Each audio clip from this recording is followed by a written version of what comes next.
Los estudiantes de la Universidad Andina del Cusco de la Escuela Profesional de Ingeniería Ambiental presentan proyectos de agua potable para poblaciones rurales a cargo del docente Teodoro Warhuachi.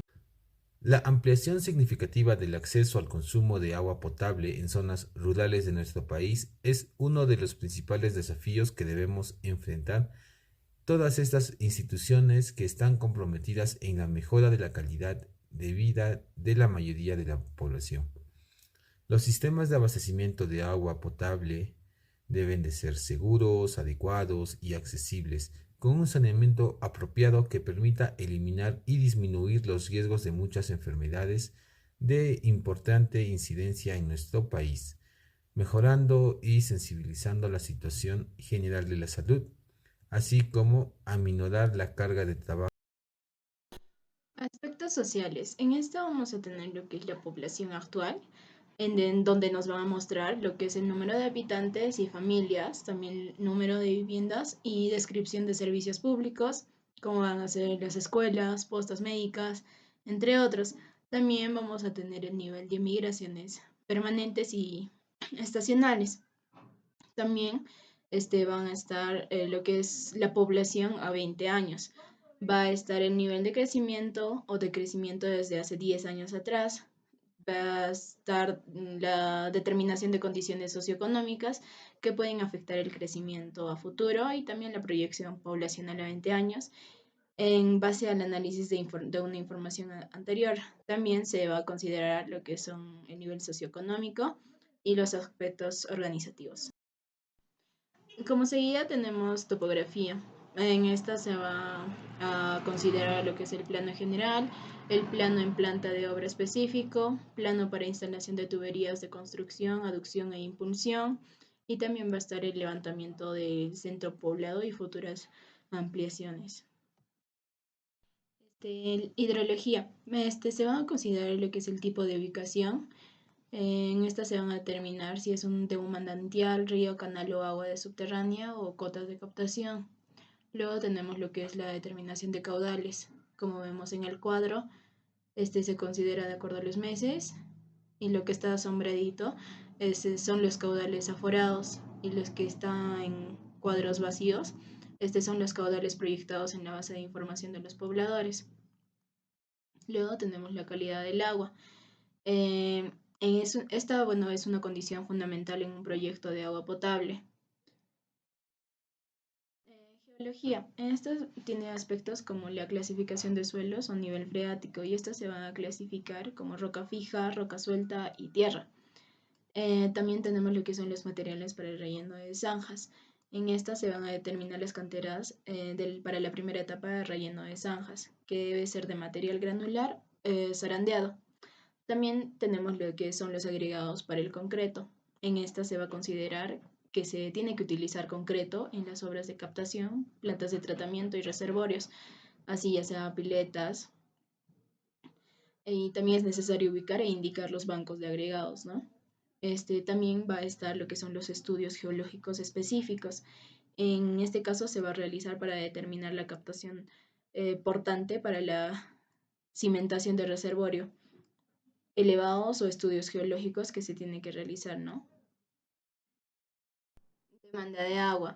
En esta se van a analizar variables como lo que es el periodo de diseño. En este caso, según DIGESA, el periodo de diseño que se debe considerar de acuerdo al tipo de sistema a implementar en cualquier proyecto es que en sistemas vamos a tener gravedad, que va a ser 20 por 20 años, bombeo es de 10 años y un tratamiento también se realiza por 10 años. Y también debemos saber que en todos los casos de red de tuberías debe diseñarse para 20 años. También tenemos lo que es la población actual y futura. En este caso se va a calcular mediante esta fórmula que es población futura va a ser igual a la población actual. Esto multiplicado por uno más la tasa de crecimiento anual por 1000 y por el número de años. Todo esto dividido entre 1000, ¿no? Entonces así se va a poder calcular lo que es la población futura Y la población actual se va a obtener de la información de autoridades locales relacionados con los censos o con el conteo de viviendas, ¿no? También va a estar lo que es la dotación de agua. En este caso tenemos por zonas, ¿no? Y lo que es el módulo por litros por persona al día. En la sierra es de 50, en la costa es de 60 y en la selva es de 70. Oferta de agua. En este caso, las fuentes más usuales para el abastecimiento de agua potable son los manantiales, donde esta es la fuente más común para instalaciones de agua potable en pequeños poblados, ya que la demanda es mayormente se ubica debajo de los 5 litros por segundo. Luego tenemos lo que son las aguas de río o lo que es canales de riego, ¿no? En esta es cuando no se dispone de manantiales de agua y se va a recurrir a la captación directa de algún riachuelo o captación indirecta de esta fuente mediante algún canal construido anteriormente, ¿no? Luego también tenemos lo que es las aguas subterráneas, que en este caso muchas veces, sobre todo en la costa, la única fuente disponible es el agua subterránea. Y también la detección de acuíferos explotables se realiza mediante estudios geofísicos y su explotación puede hacerse mediante pozos artesanales o tuberías. Luego también vamos a saber lo que es la calidad del agua. En este caso, la calidad del agua se va a determinar por tres parámetros muy importantes, ¿no? Que son los físicos, químicos y bacteriológicos. Ahora vamos a hablar sobre las tuberías. Tenemos el cálculo de los caudales. Para este caso vamos a utilizar dos fórmulas, la primera que es la fórmula de Hazen y William y la segunda es la fórmula de Minning. La primera es la fórmula de Hazen y William. Esta se utiliza para determinar las velocidades de agua en tuberías circulares llenas o conductos cerrados. Es decir, estos sistemas van a trabajar bajo presión. Y tenemos la fórmula de Manning. Esta se utiliza para determinar el cálculo de la velocidad del agua en canales abiertos y en las tuberías, donde V es la velocidad dado por metro por segundo. Tenemos el radio hidráulico, contamos con el área, el perímetro, también está el coeficiente de fricción. A continuación tenemos en esta imagen las unidades de presión con sus respectivas equivalencias, donde se está tomando en cuenta los metros de columna de agua, que es la MCA, es igual a 0.1 kilogramos por centímetro cuadrado. Entonces, la relación de la resistencia a la presión de tubos PVC se indica en el siguiente cuadro. Estamos trabajando con las clases del 5, 7.5, 10 y 15. También los metros de columna de agua con sus respectivas libras por pulgadas al cuadrado. Entonces, cuando el proyectista tenga que diseñar sifones con presiones mayores a la clase 15, se debe soportar 120 metros de columna de agua. Estamos hablando de un 80% de la nominal y deberá recurrir a tubos de fierro galvanizado hasta un máximo de presión de 500 metros de columna de agua. Algunas recomendaciones para la instalación tenemos que en cuanto a los rellenos de zanjas se debe brindar un soporte firme, estable y uniforme a la tubería. También se colocará una cama nivelada de 10 centímetros de espesor, máximo 15, con material granular con un tamaño de 2 centímetros aproximadamente. En cuanto a la excavación de la zanja, es recomendable no abrir las zanjas con demasiada anticipación para evitar los derrumbes, las inundaciones o algún problema de tránsito. En cuanto a la altura del recubrimiento, esta debe ser con un mínimo de 80 centímetros en zonas sin tránsito vehicular. En cuanto al almacenamiento, pues los tubos no deben estar expuestos al sol, pues se dañan, y las campanas de los tubos no deben recibir sobrepeso, lo cual se logra cruzando los tubos alternativamente en el apilado. Continuamos con el diseño de las captaciones. En cuanto a los manantiales, tenemos la captación de estos manantiales que se realiza mediante una estructura de concreto armado conformado por dos cajas, siendo la primera para el ingreso de agua y la segunda como caja de válvulas. Ambas deben de tener tapas metálicas y deben de ser herméticas, y de acuerdo al caudal, La captación lo clasifica DIGESA de acuerdo a las dimensiones y al caudal. Entonces, contamos con el tipo 1, que su caudal va hasta los 2.5 litros por segundo. El tipo 2, que va entre 0.7 hasta 0.8 litros por segundo. Y el último, el de tipo 3, que va hasta los 6 litros por segundo.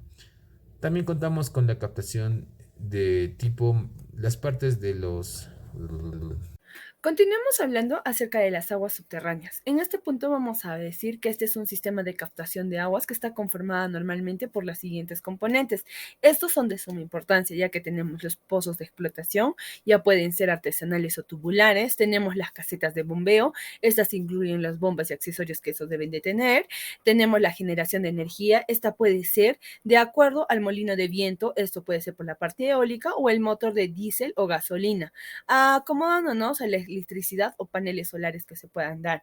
Y por último, las líneas de impulsión. Estas son las tuberías de pozos de reservación, ya que son de suma importancia para la conformación de todo este sistema de captación de aguas subterráneas. Realizando una breve descripción de estos puntos, vamos a comenzar por los pozos artesanales. Este se utiliza cuando los acuíferos de captación se ubican a menos de 20 metros, ya que la profundidad máxima que puede llegar es este tipo de pozos, ¿no? También vamos a tener en cuenta que normalmente son excavados manualmente y luego reservados con anillos de prefabricación. Esto con un armado de 10 a 5 centímetros de espesor y de acuerdo al caso con lo que sea la altura de 0.50 metros para la facilidad de su manipulación que se pueda dar. Debemos tener en cuenta para la recomendación de la ubicación que este debe de tener en cuenta la fuente de contaminación y las distancias de seguridad, ya que en ellos va a involucrar los tanques sépticos, el alcantarillado, las letrinas, el corral o los cursos de agua que se puedan dar, ya que también vamos a tener los terrenos comunes y los suelos gravosos o gravosos que se puedan tener. Como punto número 2 vamos a tener los pozos tubulares. En esta parte de los pozos tubulares se van a considerar un pozo de acuífero ubicado a 20 metros con una profundidad según el equipo de perforación, siendo este recomendado la rotación versus en la precursión. En estos lugares y profundidades de pozos se deben de determinar previamente mediante estudios de geofísicos, también por pautas de calidad del agua y consideraciones del diseño de pozo de acuerdo a las estrategias del terreno. Para esto vamos a tener una recomendación que se da en la consideración de más a 5 metros, ya que los canales de 15 metros deben de ser los tanques sépticos y de 50 metros para las lagunas y los tratamientos de aguas servidas. También debemos de tener la especialización y las recomendaciones de ambos aspectos antes de realizarlos.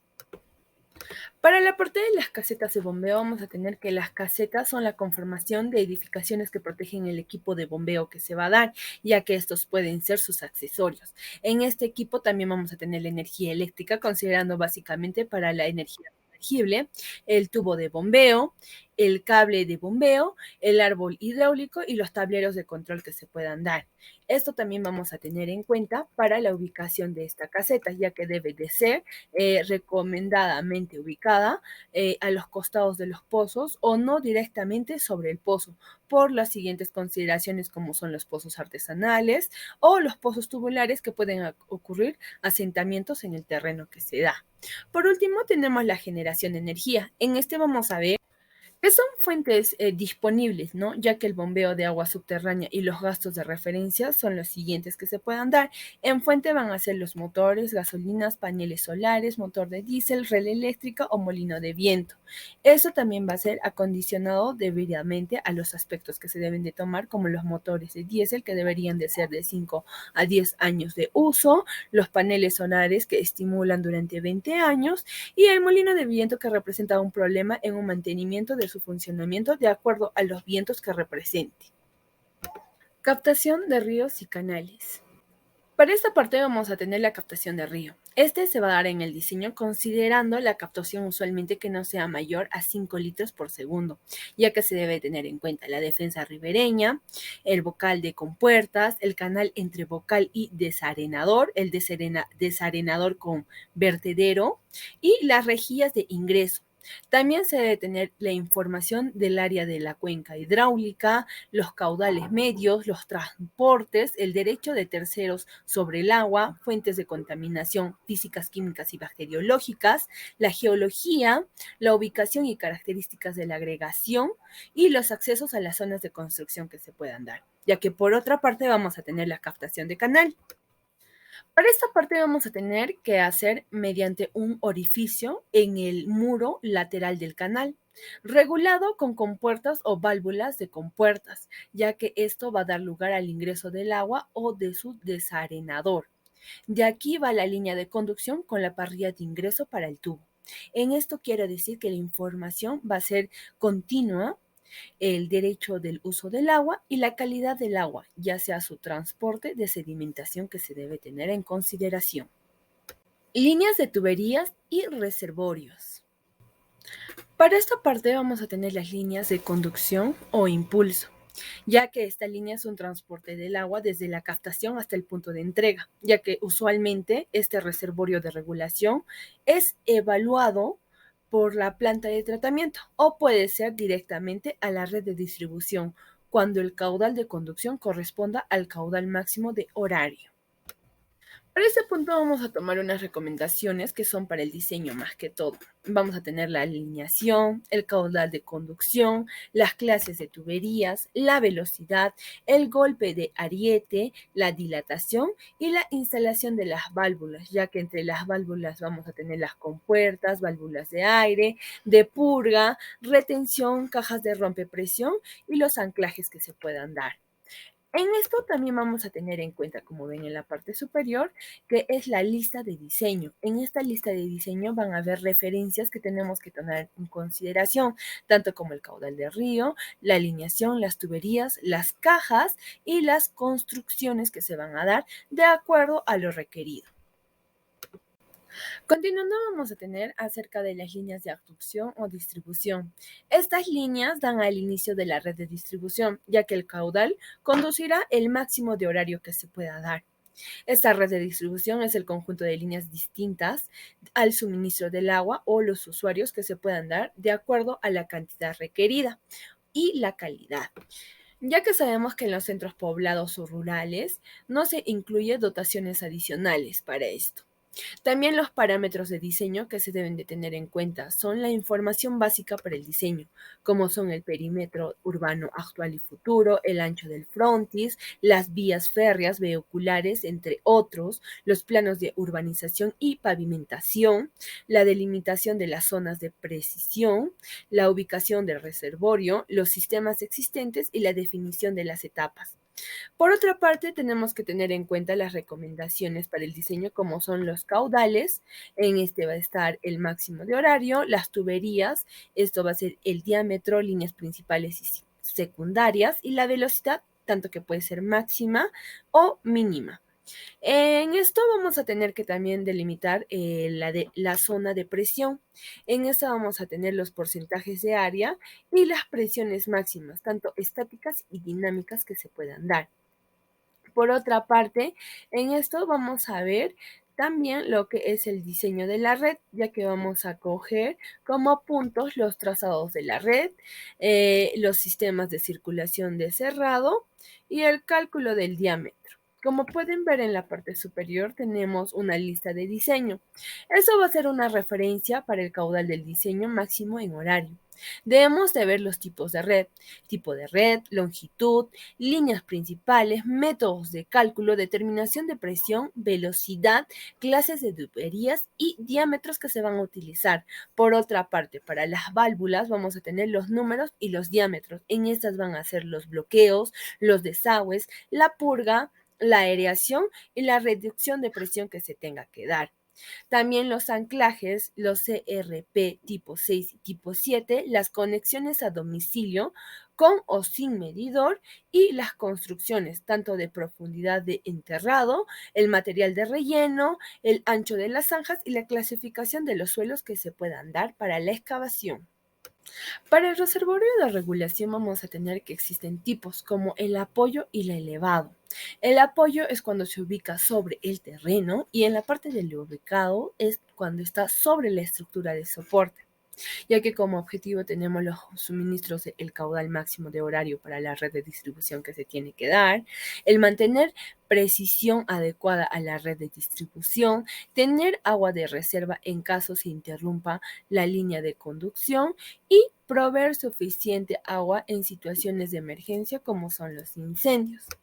También vamos a tener que considerar la ubicación, ya que la ubicación debe garantizar las presiones del diseño de la zona urbana actual y expansión.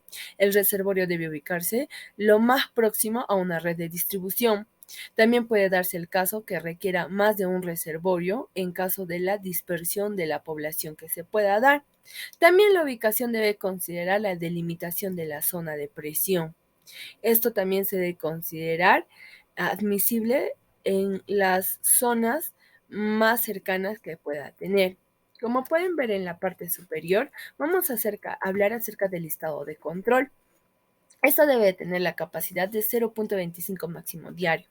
En la ubicación vamos a tener la geología adecuada, la próxima zona a mayor consumo, la zona alta, la zona de protección social y física, tipo de apoyo, tipo de material, forma de dimensión, cálculo hidráulico, cálculo estructural, y en este va a abarcar lo que es el espesor, el refuerzo del acero y el tipo de concreto o material que se va a utilizar. También debemos tener en cuenta el tiempo de vaciado del tanque, que puede ser entre 2 a 4 horas, el acceso y los acabados que se puedan necesitar, ya que en esto va a estar las conexiones de entrada, salida, limpieza y el bypass, las rejillas, la ventilación, la escalera externa o interna que pueda tener, la tapa de inspección, la protección, ya sea cerco o descarga de agua, y por último, las precauciones de la construcción que se puedan dar en la elaboración de este proyecto. Diseño de una planta de tratamiento de filtro lento. Características. Mayormente, la planta de tratamiento de filtro lento básicamente consiste en una caja, lo cual esta caja contiene una arena con espesor aproximadamente entre 0.7 a 1.4 metros, lo cual su funcionamiento es que se llene el agua hasta alcanzar a 1 o a 1.50 metros por encima de la superficie de la arena. Esto también es conocido como capa sobredante. Para el ingreso y la salida del agua, la caja se deberá llenar hasta la estructura correspondiente. Bueno, ahora pasamos a los efectos, lo cual tiene 3 efectos. El primero, el sistema de tratamiento elimina mayormente la turbidez del agua y reduce considerablemente el número de microorganismos, como pueden ser bacterias, virus o quistes, o entre otros. Segundo, es un proceso semejante a la percolación del agua a través del subsuelo, debidamente al movimiento lento del agua.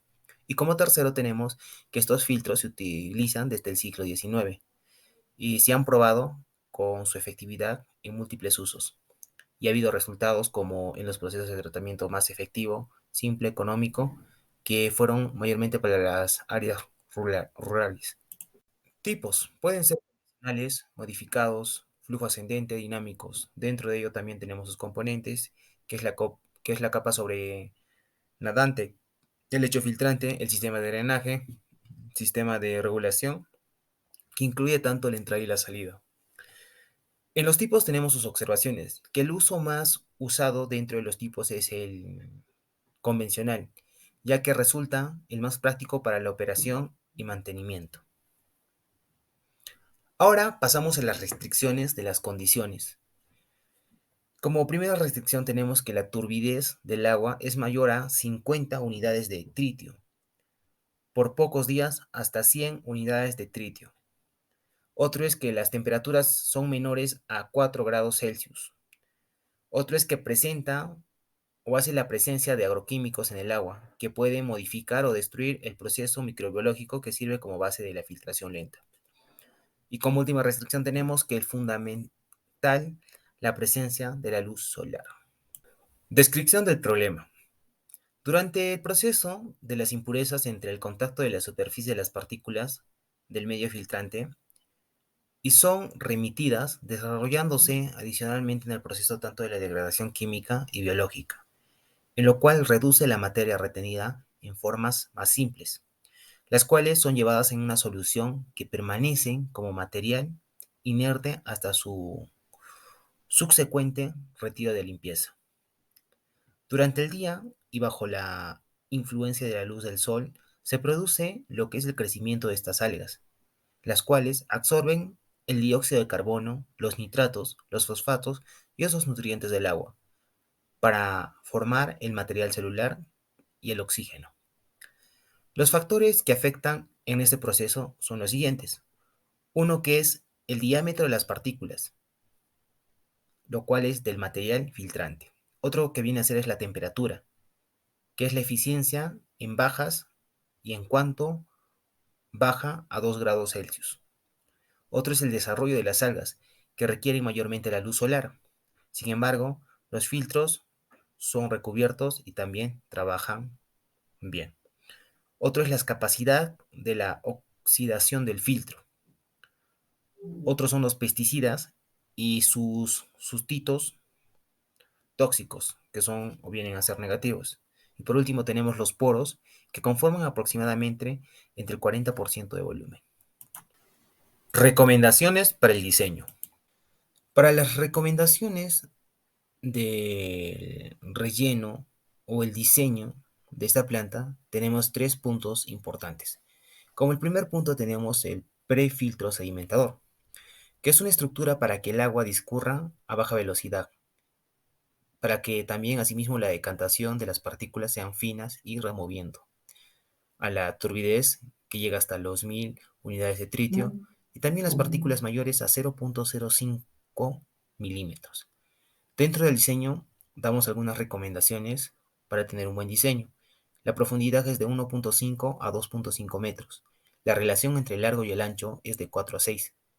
La relación del largo de la profundidad es entre 5 o a 20. El tiempo de retención es de 4 o a 5 o a 12 horas. Ahora, se suma la sedimentación, lo cual tenemos 4 puntos importantes, que es la profundidad, que viene a ser 2 metros. Y asimismo también puede cumplir entre 1.5 o a 2.5 metros. El ancho es entre 2 metros y el largo es entre 10 metros. La relación del largo y de la profundidad también son iguales. El tiempo de la retención. Punto 2. El prefiltro de grava. En las recomendaciones para el diseño son las siguientes. La profundidad del lecho de grava es 1 metro. El agua de sobrenadante, otro punto muy importante. El otro es el área, que viene a ser 1 metro, o de 10 o a 100 metros cuadrados. La velocidad de la filtración es de 0.5 metros sobre hora. Y bueno, eso sería todo de la exposición y muchas gracias por su atención y su comprensión.